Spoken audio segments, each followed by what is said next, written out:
termasuk tadi pertanyaan mengenai Robert Bono.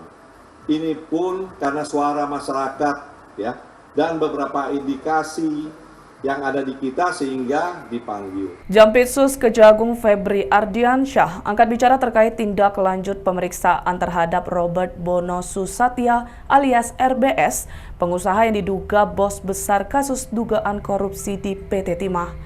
Febri menegaskan bahwa pihak penyidik kejaksaan memeriksa Robert Bono karena beberapa indikasi keterlibatan dan laporan masyarakat. Dia menegaskan karena kerugian negara yang begitu besar senilai 300 triliun rupiah, sehingga siapa saja yang terlibat akan diperiksa. Namun apakah Robert Bono akan menjadi tersangka atau tidak, nantinya alat bukti yang akan menentukan, serta jalannya persidangan yang akan menentukan apakah yang bersangkutan terlibat.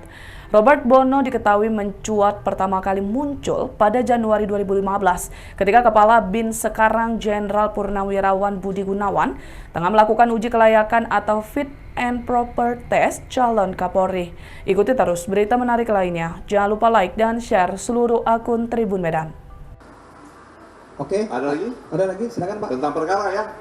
Tentang perkara 271. Ya. Dan geser jadi 300. Ya, 300 sekarang. Ya, selamat siang Pak Febri. Saya Lani Pak dari Tempo.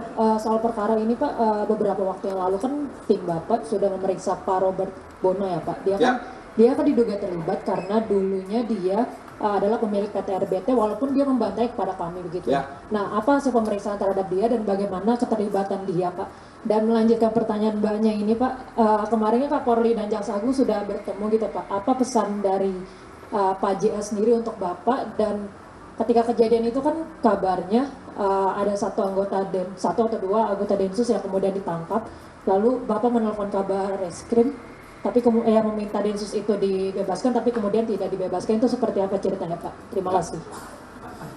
Jadi sekali lagi tadi saya jelaskan, karena ini sudah diambil alih oleh Jaksa Agung, ya, dan tentunya ini menjadi persoalan institusi, bukan persoalan lagi saya sebagai pribadi. Nah, ini akan dijelaskan nanti oleh Kapus Penkum yang tentunya sudah ada arahan Jaksa Agung. Selesai ini baru masuk babak kedua, masalah kuntit menguntit dan lapor melapor. Nanti silakan teman-teman tanyakan ya. Kewajiban kami yang jelas, perintahnya adalah selesaikan berkas dengan cepat, segera limpahkan agar masyarakat dapat melihat semua apa yang terjadi. Termasuk tadi pertanyaan mengenai Robert Bono. Ini pun karena suara masyarakat ya dan beberapa indikasi yang ada di kita sehingga dipanggil. Tidak saja Robert Bono, siapapun yang ada indikasi ya, karena ini kerugian cukup besar 300 triliun, maka akan kita periksa. Apakah dia tersangka atau tidak, nanti alat bukti akan bicara. Bisa dilihat sisi nanti, cermati oleh teman-teman. Cermati kesaksian.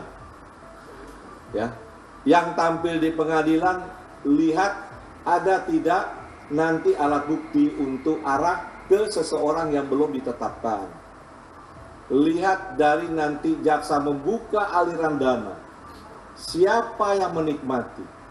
Kalau dia menikmati yang belum ditetapkan, kalian bisa sampaikan kepada kami.